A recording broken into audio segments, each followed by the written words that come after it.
So we want to dig deeper into all of this now, what's going on in Eastern Europe, including the talks between Russia and Ukraine, as well as Vladimir Putin putting his nuclear forces on high alert. We want to bring in retired U.S. Army Brigadier General Peter Zwack. He served as the U.S. defense attaché to Russia from 2012 to 2014. He's also a Wilson Center Global Fellow at the Kennan Institute and the author of the book Swimming the Volga. Thank you so much for joining us. And I want to start with these talks along the Ukraine-Belarus border between the Russians and the Ukrainians. President Zelensky is not particularly hopeful, but the Ukrainians have asked, first thing on their list, for an immediate ceasefire. What's your take on these talks? Why do you think they're happening now? Is there something positive to be gained from the idea that at least they're talking? Thank you for the question. Good morning.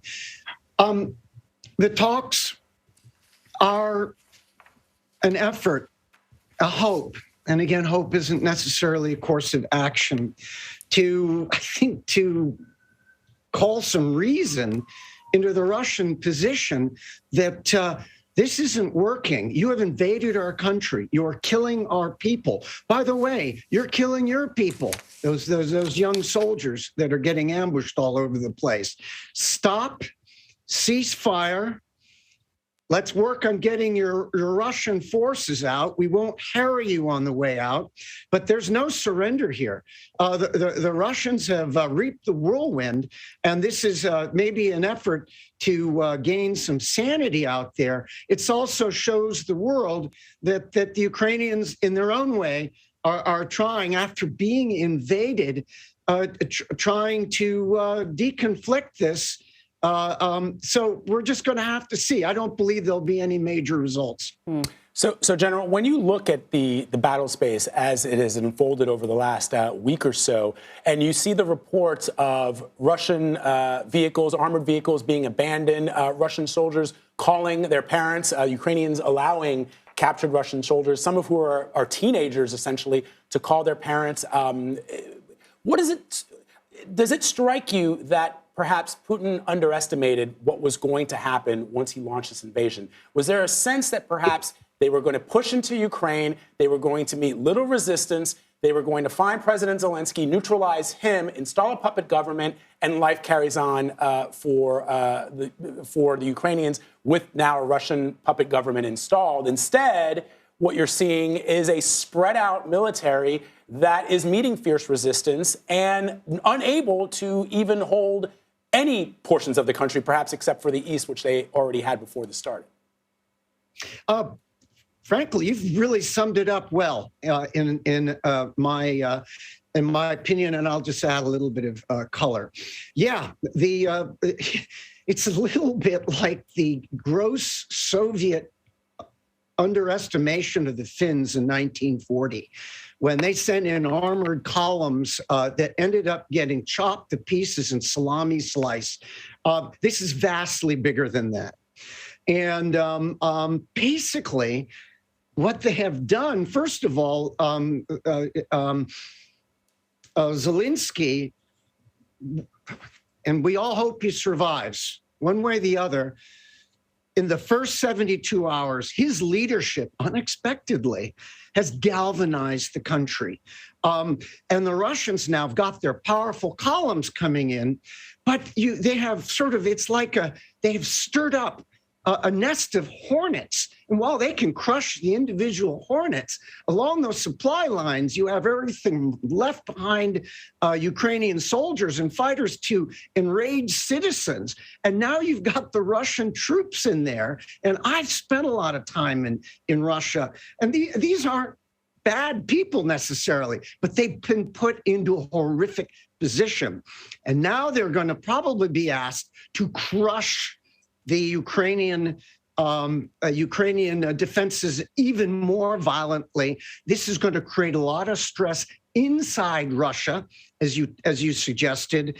And I think that the longer this goes on, it benefits Ukrainians, except for this horrific sacrifice they're making. The whole world, us, NATO, the like-minded worlds are basically putting an anaconda vice around Russia, whether it is economic sanctions, arms to Ukraine, the whole societal, the UN General Assembly. For most Russians, this is not, it's coming out now.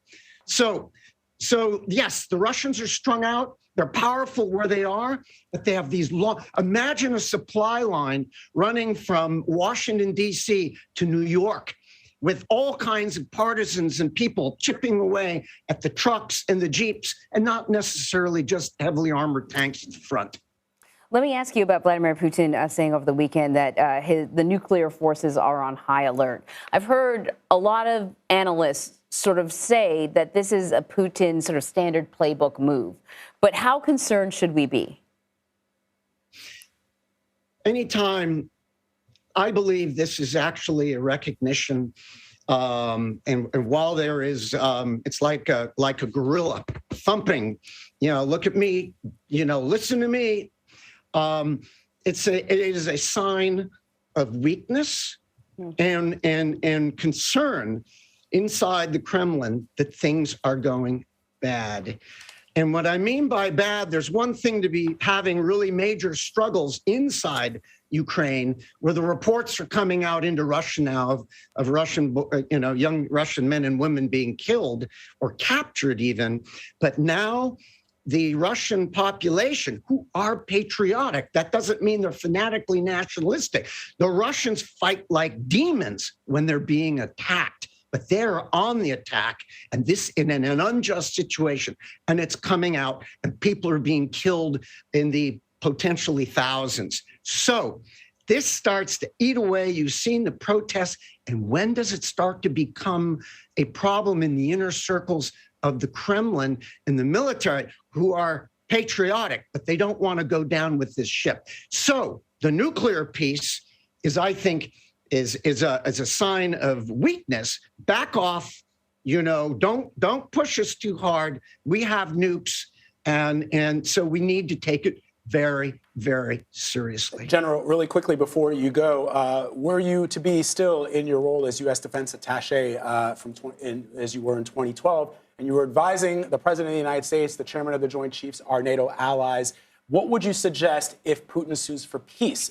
Do you keep the pressure up? Do you keep those sanctions up, or is a cornered rat dangerous? Do you let a little pressure valve out, or do you repeat perhaps the mistakes of the Treaty of Versailles? It's unclear at this point what we would do. Again, a great question. There has to be, because it's so dangerous, and the whole, cornered rat scenario is a scary one. But if the walls start coming down around, both externally in Ukraine and elsewhere, the world, and internally in Russia, and then, you have this long leadership Byzantine stuff that goes up at the senior levels historically in Russia and the Soviet Union before that. Yeah. So are they able to cease fire and work a way out? I don't know. This is a sign of weakness for Putin.